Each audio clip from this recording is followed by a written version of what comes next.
The summer, every farmer in Dry Creek was ripping the same weed out of the ground. 14-year-old Noah Hale was carrying it back. He moved through the fields with an old wooden crate pressed against his hip, gathering the plants people had thrown into piles along the road. They were ugly things at first glance: gray-green leaves, crooked stems, and thin purple flowers that barely opened in the heat. Most people called them silverleaf. Some called them worse. They clogged irrigation ditches, crowded young corn, and seemed to grow best in the parts of the valley where nothing useful wanted to live. So when people saw Noah digging them up carefully, wrapping their roots in damp cloth, and planting them in straight rows behind his family's barn, they assumed he had lost his mind. A few neighbors slowed their trucks just to watch. One man leaned out the window and shouted, "You know those are weeds, right?" Noah kept working. Another called, "Maybe next year you can grow rocks." That got a laugh. Noah heard every word. He just pressed another silverleaf plant into the dry soil, covered its roots, and poured half a cup of water around the base. What nobody understood was that Noah wasn't trying to save a weed. He was trying to save the farm. And 3 months later, when a black SUV from a botanical company pulled into Dry Creek and a woman in a clean white shirt stepped out holding a laboratory report, those same neighbors stopped laughing. But by then, Noah had already failed 3 times.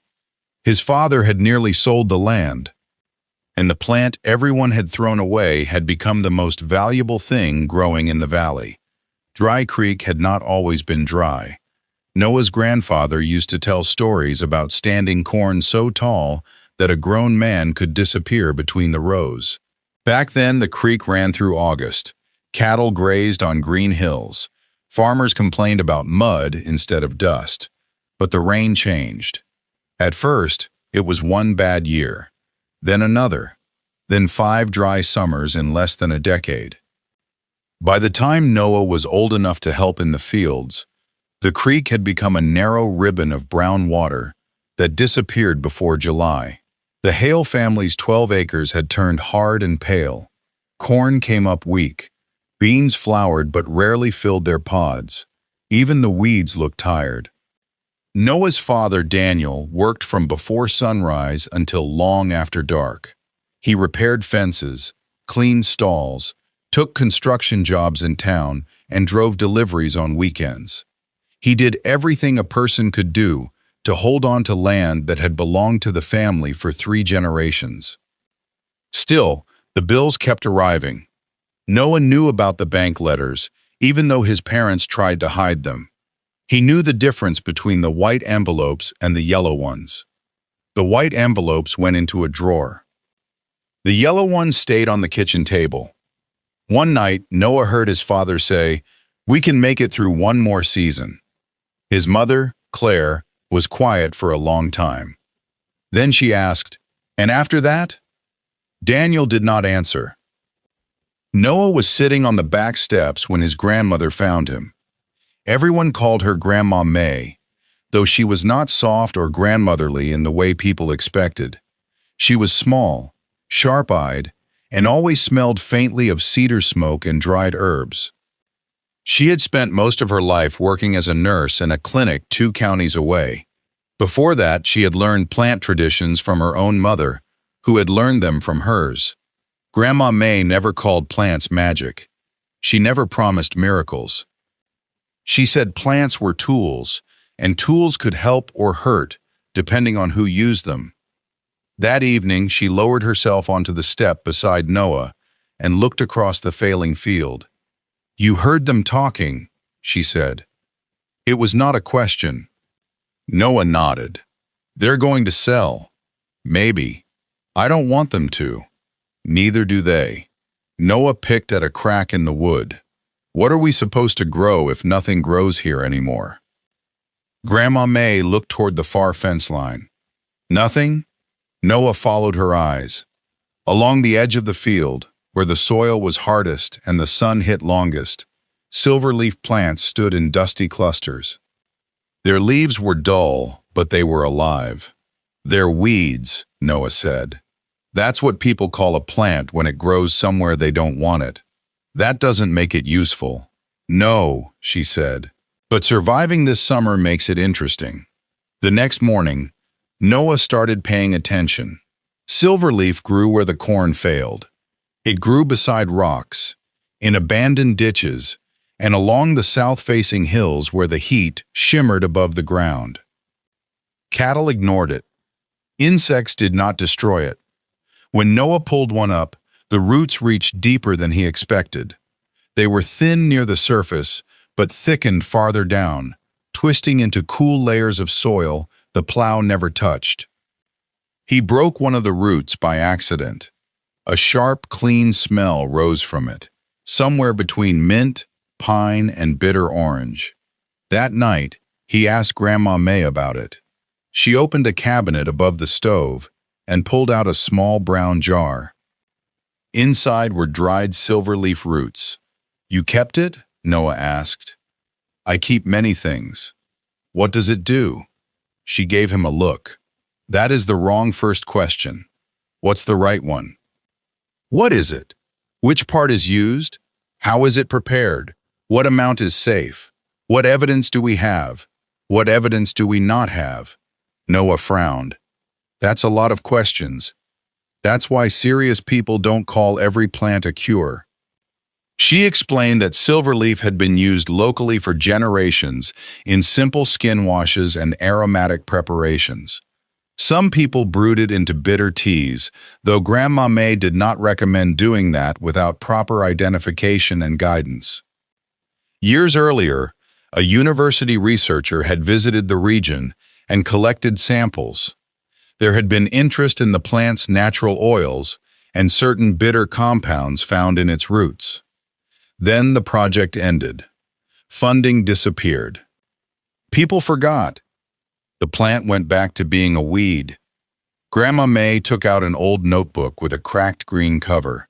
Inside were dates, measurements, sketches of leaves, drying times, and notes written in careful blue ink. "You studied it?" Noah asked. "I observed it. Could we sell it? Maybe." That one word changed everything. The next day, Noah rode his bike 7 miles to the county library. He searched through old agriculture reports, local newspapers, and university records. The internet connection was slow, and most of what he found was either useless or exaggerated. Some websites claimed silverleaf could cure almost anything. Others called it poisonous.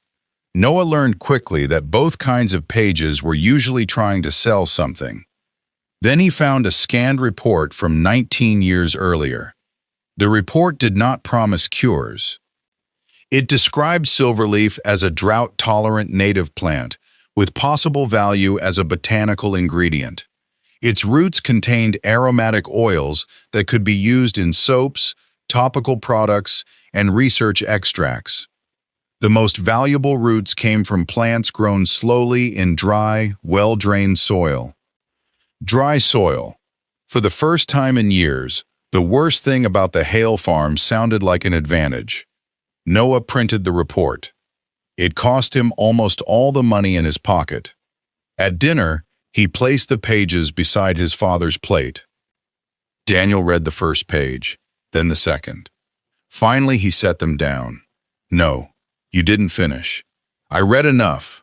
It grows without much water. It's a weed. It has buyers.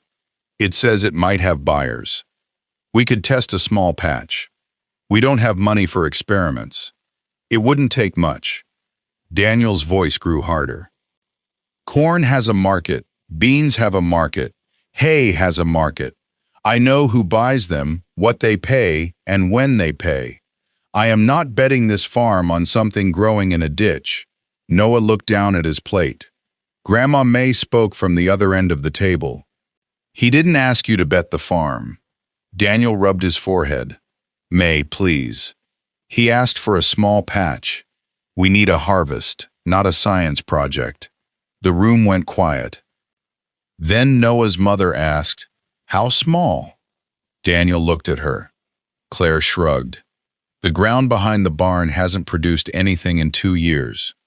That was how Noah got 20 feet of dead soil. No money. No equipment.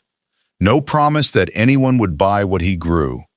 Just a narrow strip behind the barn and permission to fail quietly. He began by collecting plants from the roadside. That was his first mistake. Wild silverleaf looked tough, but its long roots did not like being moved. Noah dug too quickly and broke most of them. Then he planted them in rows and watered them the same way his father watered young vegetables. Within a week, the leaves turned yellow. Within 2 weeks, half the plants were dead. Noah watered more. The rest died faster. Grandma May crouched beside the empty row and pressed 2 fingers into the soil. "Mud," she said. "I thought they needed help. You gave them the kind of help you understood. What does that mean? You treated them like beans." Noah looked at the dead plants. "They're not beans." No. He went back to the library.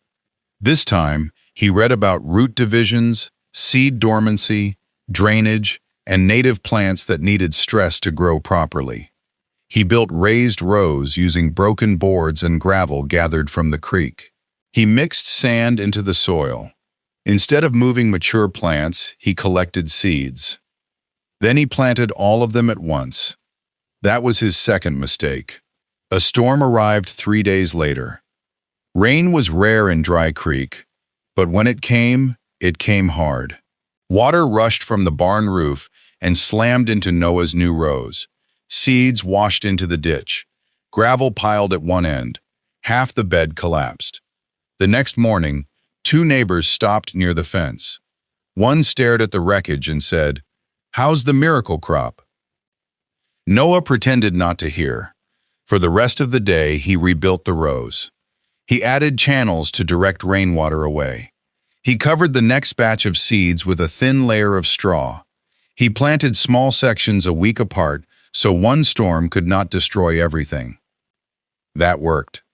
Tiny silver-green shoots appeared. Not many, but enough.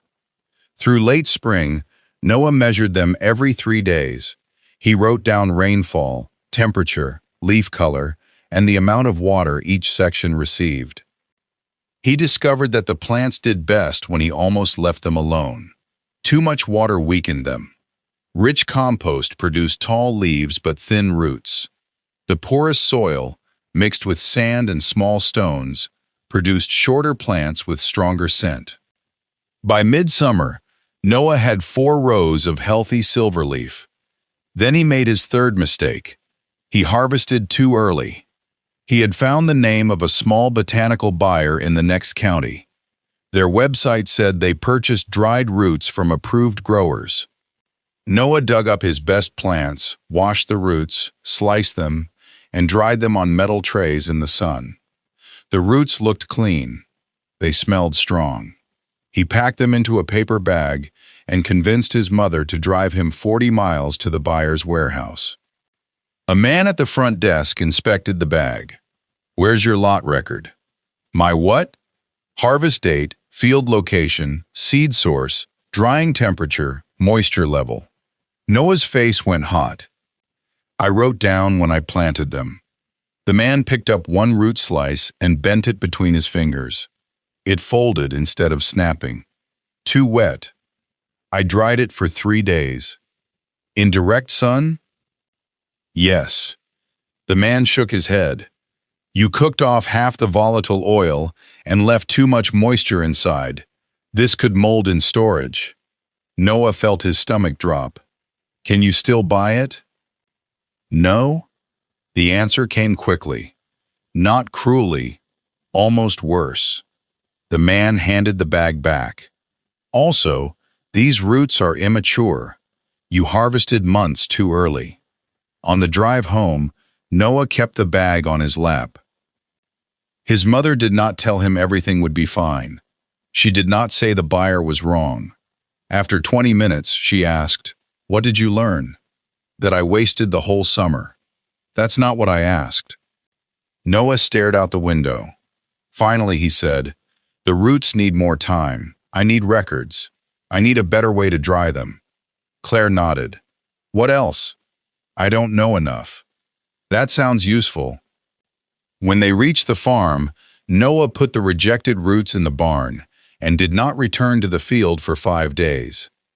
During those 5 days, Daniel received another yellow envelope.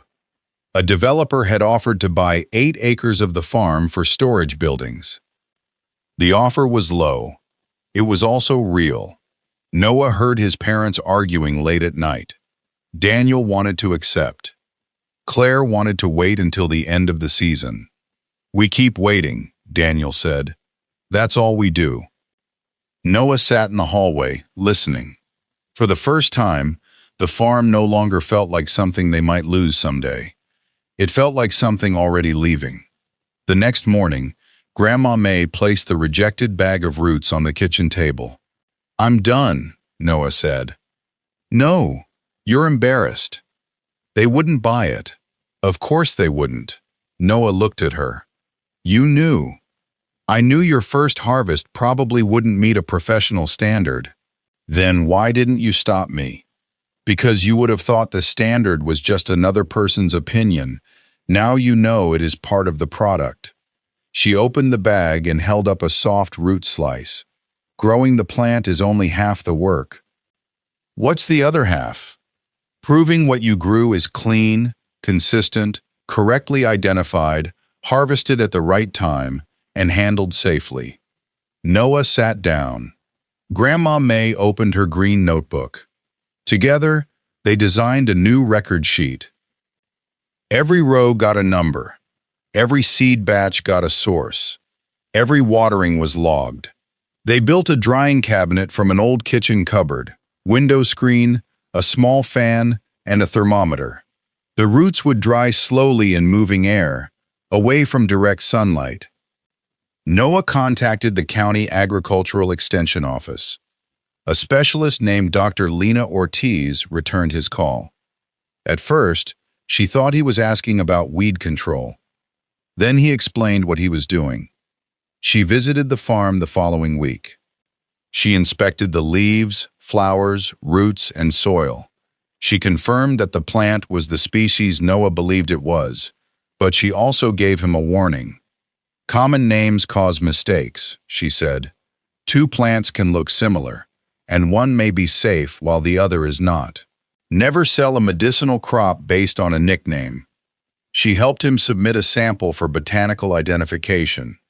She also told him the truth about the market. Yes, there is interest, she said, but buyers do not pay for a good story.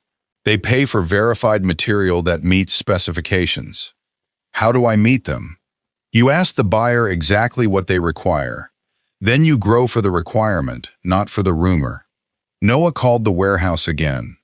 This time, he asked questions. Root age, target moisture, cleaning methods, storage, pesticide restrictions, minimum quantity, required testing. The buyer emailed him a 6-page specification sheet. Noah read it until the pages became soft at the folds. He did not have enough plants for another harvest that year, so he waited. That was the hardest part. For nearly 10 months, the most important thing Noah did was not dig up the roots. He weeded the rows by hand. He kept records. He protected the plants from standing water. He added no chemical sprays. He harvested seeds and started new beds. Daniel still planned to sell part of the farm. But he agreed to wait until spring. Then, just as the silverleaf began its 2nd year, a late freeze hit Dry Creek. Young corn blackened overnight. Fruit blossoms dropped. Water lines cracked. Noah ran to the field before sunrise, expecting to find his crop destroyed. The silverleaf leaves had curled inward. They looked gray and stiff, but by noon they opened again. 3 days later, the plants were growing. Daniel noticed. He walked the rows slowly. How much water did these use last summer? He asked. About 1/4 of what we used on the bean patch. Daniel looked toward the dry irrigation pond. And they survived the freeze? So far. For the first time, his father did not call them weeds. At the end of May, Noah harvested one test section. He dug carefully so the main roots stayed intact. He washed them in clean water, recorded the weight, sliced them evenly, and loaded them into the drying cabinet. For 2 days, the fan ran without stopping. Every few hours, Noah checked the temperature. When the roots were dry, they snapped cleanly. He packed them in a food-grade liner, added the lot number, and mailed a sample to the buyer. Then he waited. 1 week passed, then 2. On the 17th day, the black SUV pulled into the Hale driveway. A woman stepped out carrying a folder. Her name was Rachel Kim, and she managed sourcing for the botanical company. Daniel came out of the barn. Claire stood on the porch. Grandma May watched through the screen door. Noah wiped his hands on his jeans and walked toward the vehicle. Rachel opened the folder. "Are you Noah Hale?" "Yes, ma'am." "You grew lot S04? "Yes." She handed him the report. Noah understood only part of it. Moisture, acceptable. Identity, confirmed. Microbial screening, passed. Aromatic oil content, above minimum specification. Rachel looked past him toward the rows behind the barn. "How much more do you have?" Noah swallowed. "Maybe 60 pounds after drying. Not all at once. And how much land can your family plant next season?" For a moment, nobody spoke. It was the exact question Noah had imagined people asking. But in his imagination, he always had a confident answer. Now he looked at his father. Daniel walked over and took the report. He read it once, then again. "What would you pay?" he asked. Rachel named a price per dried pound. Daniel's expression changed. It was not enough to make them rich. It was not even close. But on their worst soil, using less water, Silverleaf could earn several times more per acre than the crops they had been losing money on. Rachel raised one hand. "Before anyone gets excited, this is not a blank check. Quality has to remain consistent. Every lot must be traceable. We test for contamination. We reject material that fails." Daniel nodded slowly. "What about a contract?" "We start small. If the next lots pass, we discuss volume." That afternoon, father and son walked the farm together. Daniel carried a measuring wheel. Noah carried the green notebook. They marked 1 acre on the driest side of the property, the section Daniel had been ready to sell first. Preparing the land took weeks. Neighbors watched from the road. The jokes were quieter now. Some people still said the company would disappear. Others said Noah had simply gotten lucky. But when the Hale family's first full harvest passed testing, the buyer returned. Then they returned again. Daniel did not sell the 8 acres. Instead, he removed the old "for sale" sign and cut it into stakes for the new planting rows. By the following spring, 3 neighboring farms asked Noah for seed. He did not give it to them immediately. First, he showed them the specification sheet. He explained the records, drying process, testing, and water requirements. One farmer waved a hand and said, "It's a weed. How hard can it be?" Noah held up the rejected roots from his first harvest. Grandma May had kept them in a jar. "This hard," he said. The community formed a small growers group. They purchased 1 shared drying unit and split the cost of laboratory testing. Dr. Ortiz helped them create identification guides and sustainable harvesting rules. Nobody was allowed to strip wild silverleaf from the hillsides. If they wanted to sell it, they had to cultivate it. That rule mattered.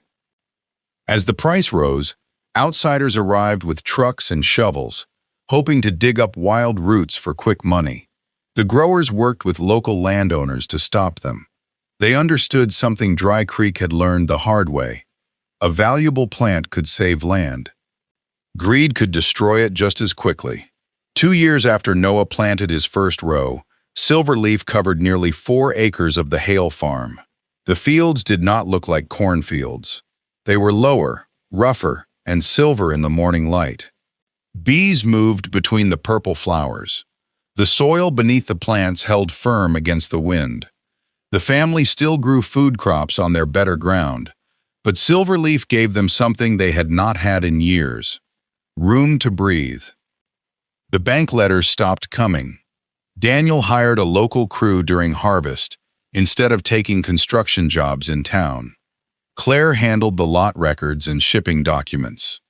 Grandma May inspected the drying roots with the seriousness of a museum curator.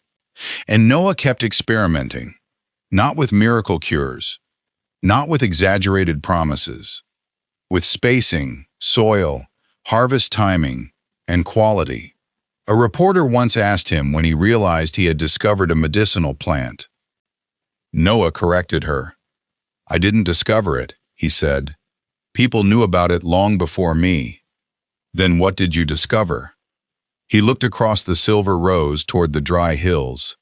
That everybody had stopped paying attention. By then, the people who once laughed at him no longer called silverleaf a weed. They called it a crop. But Noah still remembered the first plants piled beside the road, their roots drying in the sun while everyone hurried to throw them away. That memory kept him careful, because the real lesson was never that every weed is valuable. Most are not. It was not that traditional use automatically proves a plant is safe or effective. It does not. And it was not that one unusual crop could solve every farmer's problems. It could not. The lesson was simpler. Sometimes the answer is already growing beside you, ignored because it does not look like the answer you expected. But seeing possibility is only the beginning. You still have to test it. You have to fail.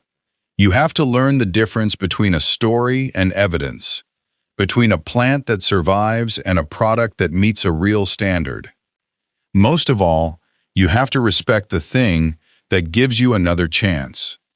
At the end of the second harvest, Daniel and Noah stood near the barn as the last boxes were loaded onto Rachel's truck. The sun was dropping behind the hills. For years, that time of day had meant another day lost to heat, debt, and crops that would never make it. Now the air carried the clean, bitter scent of drying silverleaf. Daniel rested a hand on his son's shoulder. "I was wrong," he said. Noah looked at him. His father was not a man who said those words easily. "About the plant?" Noah asked. Daniel shook his head. "About you wasting your time." The truck pulled away, leaving a trail of dust along the road.